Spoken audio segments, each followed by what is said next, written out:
Bismillahirrahmanirrahim. Assalamualaikum.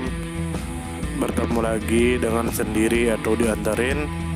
Semoga kita baik-baik saja dan semoga kita masuk surga. Amin. Sekarang masuk ke video. Syekh Abadir Umar Al-Rida. Tentu saja kemungkinan tidak asing di telinga kita, terlebih bagi para orang-orang yang pernah mendengarnya. Disebutkan menurut informasi yang beredar bahwa Syekh Abadir Umar Al-Rida adalah seorang tokoh sufi dan waliullah yang dikenal sebagai pendiri legendaris kota Harar di wilayah Ethiopia Timur. Perannya sangat penting dalam penyebaran Islam di wilayah tersebut. Syekh Abadir juga dikenal sebagai tokoh spiritual pelindung Harar dan dihormati sebagai tokoh utama dalam sejarah lokal, khususnya dalam karya sejarah Lisan Fatu Madinatil Harar. Beliau mendirikan Masjid Jamia, salah satu masjid tertua dan paling bersejarah di kota Harar. Kemudian menurut informasi yang beredar bahwa Syekh Abadir Umar Al-Rida, juga dikenal dengan nama Au-Abadir atau Au-Badir, adalah seorang ulama besar yang memiliki keturunan yang dihormati oleh dua komunitas besar, klan Sehal di Somalia dan masyarakat Harari di Ethiopia. Beliau dianggap sebagai nenek moyang spiritual yang menyatukan dua etnis ini melalui pengaruh agama dan budaya. Di tengah masyarakat Harar, beliau dianggap sebagai waliullah pelindung kota, sementara di kalangan Somali Sehal, beliau merupakan figur leluhur yang agung. Kemudian menurut informasi yang beredar bahwa menurut tradisi sejarah Harar, Syekh Abadir Umar Al-Rida tiba di kota Harar pada tahun 612 Hijriyah, yang setara dengan sekitar tahun 1215 Masehi.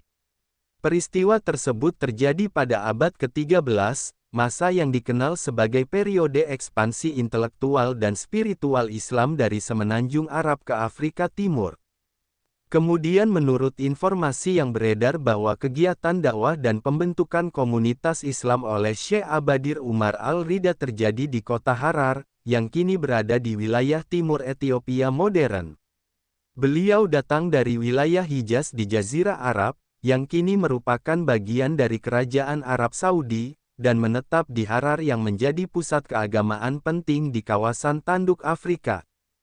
Kemudian menurut informasi yang beredar bahwa Syekh Abadir Umar Al-Rida melakukan perjalanan dari Hijaz ke Harar bersama beberapa pemuka agama lainnya untuk menyebarkan ajaran Islam. Kepergiannya ke Harar diyakini sebagai bagian dari misi spiritual untuk memperluas dakwah Islam ke wilayah Afrika Timur.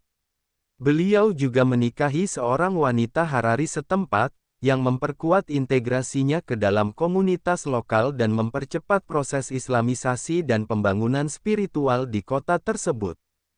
Kemudian menurut informasi yang beredar bahwa pengaruh Syekh Abadir Umar Al-Rida diwujudkan melalui langkah nyata dalam pembangunan spiritual dan fisik kota Harar. Beliau mendirikan Masjid Jamia sebagai pusat ibadah dan pendidikan Islam. Selain itu, warisan beliau hidup dalam bentuk penghormatan turun-temurun di kalangan masyarakat Harar dan Somali Sehal. Warisan budaya dan spiritualnya juga dilestarikan melalui tradisi lisan seperti Fatu Madinatil Harar, yang mencatat kisah kedatangan dan kiprah beliau di Harar. Syekh Abadir Umar Al-Rida atau yang lebih dikenal dengan sebutan Au-Abadir atau Au-Badir merupakan seorang tokoh sufi dan ulama besar yang memainkan peran penting dalam sejarah penyebaran Islam di kawasan Tanduk Afrika, khususnya di wilayah Harar, Ethiopia Timur. Sosok ini tidak hanya dikenal sebagai pendiri legendaris kota Harar, tetapi juga dihormati sebagai seorang waliullah dan tokoh sentral spiritual oleh komunitas muslim lokal, termasuk masyarakat Harari dan klan Sehal dari etnis Somalia. Pengaruh beliau tidak hanya terbatas pada dimensi keagamaan, tetapi juga membentuk identitas budaya, sosial, dan bahkan politik masyarakat di wilayah tersebut. Menurut tradisi lokal dan sejarah lisan yang dihimpun dalam karya Fatu Madinatil Harar, yang merupakan catatan sejarah kota Harar meskipun belum dipublikasikan secara luas dalam bentuk tertulis modern, Syekh Abadir Umar Al-Rida bersama sekelompok pemimpin agama melakukan perjalanan dari wilayah Hijaz di Semenanjung Arab menuju Harar pada tahun 612 Hijriah atau sekitar 1215 Masehi. Perjalanan ini diyakini sebagai bentuk hijrah spiritual dan misi dakwah yang bertujuan untuk menyebarkan ajaran Islam ke wilayah-wilayah baru yang belum sepenuhnya tersentuh oleh Islam secara mendalam. Pilihan untuk menetap di Harar menunjukkan strategi penyebaran Islam yang bersifat integratif, dengan pendekatan yang mencakup akulturasi budaya lokal dan pembinaan komunitas Muslim secara berkelanjutan. Setibanya di Harar, Syekh Abadir Umar Al-Rida menikahi seorang perempuan dari masyarakat Harari. Pernikahan ini bukan hanya sebagai bentuk penyatuan sosial antara pendatang dan penduduk lokal, tetapi juga sebagai sarana memperkuat kedudukan spiritual dan sosial Syekh Abadir di tengah masyarakat. Peristiwa ini memperlihatkan bagaimana Islam masuk dan berkembang di wilayah tersebut tidak dengan penaklukan, melainkan melalui hubungan sosial dan kultural yang harmonis. Kehadiran Syekh Abadir kemudian diikuti oleh pembangunan Masjid Jamiah di Harar yang menjadi pusat kehidupan keagamaan, pendidikan, dan spiritual. Masjid ini hingga kini masih menjadi simbol penting dalam kehidupan religius masyarakat Harar. Syekh Abadir Umar Al-Rida juga memiliki pengaruh genealogis yang signifikan, karena beliau dianggap sebagai leluhur bersama oleh klan Sehal Somalia dan masyarakat Harari. Dalam konteks ini, keberadaan beliau menjadi fondasi identitas kolektif lintas etnis yang mengikat dua komunitas berbeda dalam satu garis spiritual. Hal ini menunjukkan bagaimana sosok beliau tidak hanya berperan sebagai pemimpin keagamaan, tetapi juga sebagai tokoh pemersatu yang menjembatani perbedaan etnis dan budaya melalui nilai-nilai Islam. Dalam pandangan para sejarawan Islam, khususnya yang meneliti penyebaran Islam di Afrika Timur, Syekh Abadir Umar Al-Rida merupakan contoh penting dari ulama sufi yang menjalankan peran transnasional. Dari perspektif tasawuf, perjalanan beliau dari Hijaz ke Harar menunjukkan dimensi spiritual yang khas dalam tradisi sufi, yakni hijrah demi menyampaikan pesan-pesan ketuhanan dan menciptakan ruang baru bagi penyebaran nilai-nilai Islam. Dalam banyak tarekat sufi, keberangkatan ke wilayah asing dipahami sebagai bentuk pengabdian yang tinggi terhadap misi dakwah dan pembersihan jiwa. Dari sisi antropologi agama dan kajian warisan budaya, peran Syekh Abadir juga sangat penting dalam membentuk lanskap sakral kota Harar. Kota ini hingga kini dikenal sebagai salah satu kota suci umat Islam di benua Afrika, bahkan dijuluki sebagai the fourth holiest city in Islam setelah Makkah, Madinah, dan Yerusalem.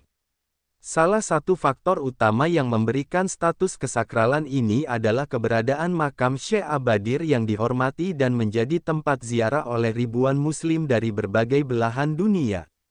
Tradisi ziarah dan peringatan terhadap jasa beliau terus dilestarikan sebagai bagian dari warisan budaya tak benda masyarakat Harari dan komunitas Muslim lainnya. Sementara itu, dari perspektif politik identitas dan sejarah sosial, Syekh Abadir menjadi simbol resistensi kultural terhadap kolonialisme dan proses modernisasi sekuler yang mencoba mengikis pengaruh religius lokal. Dalam beberapa narasi sejarah lokal, kisah Syekh Abadir menjadi semacam mitologi sosial yang memperkuat semangat perlawanan terhadap dominasi asing, baik pada masa kekuasaan Imperium Kristen Ethiopia maupun kolonialisme Barat. Hingga kini, nama Syekh Abadir tetap hidup dalam tradisi lisan, sastra rakyat, puisi sufi, dan ritual-ritual Islam lokal. Beliau menjadi sosok yang menjembatani masa lalu yang sakral dengan masa kini yang terus berubah. Warisan beliau tidak hanya bersifat material seperti masjid dan makam, tetapi juga nilai-nilai spiritual, etika sosial, dan warisan intelektual yang terus dijaga oleh para keturunan dan murid-murid spiritualnya. Pengaruh Syekh Abadir Umar Al-Rida menjadi cermin bagaimana Islam tumbuh dan berakar kuat di Afrika Timur melalui pendekatan damai, kultural, dan sufistik. Sumber referensi Google Chrome dan ChatGPT.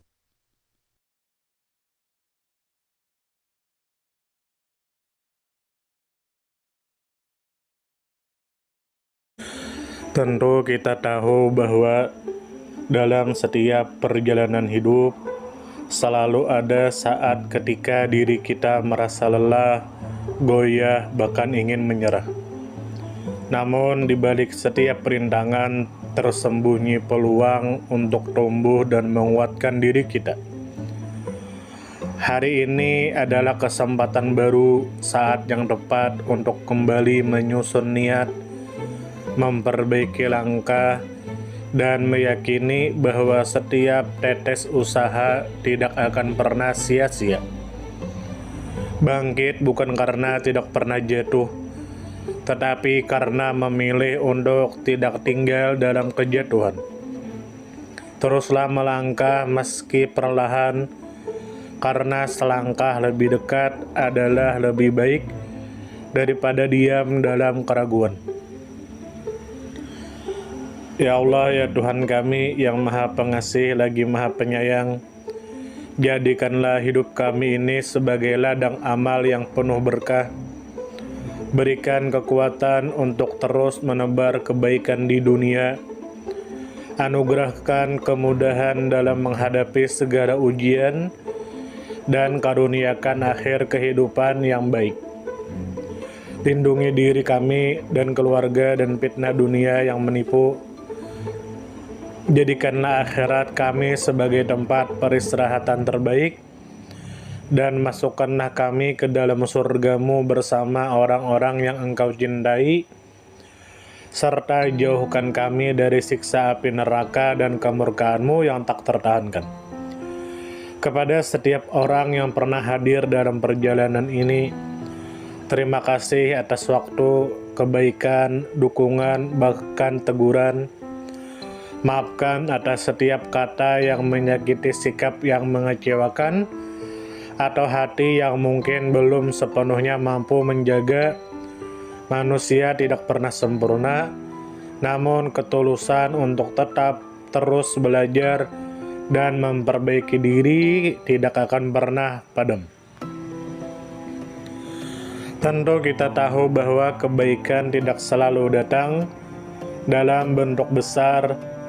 Terkadang senyum kecil yang tulus, tangan yang ringan membantu, atau telinga yang mau mendengarkan sudah cukup untuk mengubah hari seseorang menjadi lebih bermakna. Jangan pernah kita menyepelekan kebaikan sekecil apapun, karena bisa jadi satu perbuatan kecil bisa menjadi rahmat Allah turun. Tentu kita tahu menjadi pribadi yang baik bukan berarti tanpa celah, namun menjadi pribadi yang senantiasa sadar dan ingin terus memperbaiki diri. Kebaikan itu menular, dan siapapun yang menanamkan kebaikan akan menuai kebahagiaan meski tak selalu terlihat oleh mata. Dunia membutuhkan lebih banyak hati yang lembut, tangan yang menguatkan, dan jiwa yang peduli. Semoga usaha yang dilakukan bernilai ibadah. Semoga hidup kita menjadi pemberat amal baik, dan semoga kelak ketika dunia telah kita tinggalkan, nama yang tertinggal bukan hanya sekedar dikenang, tetapi menjadi doa yang terus mengalir karena kebaikan yang tidak pernah berhenti untuk ditanam.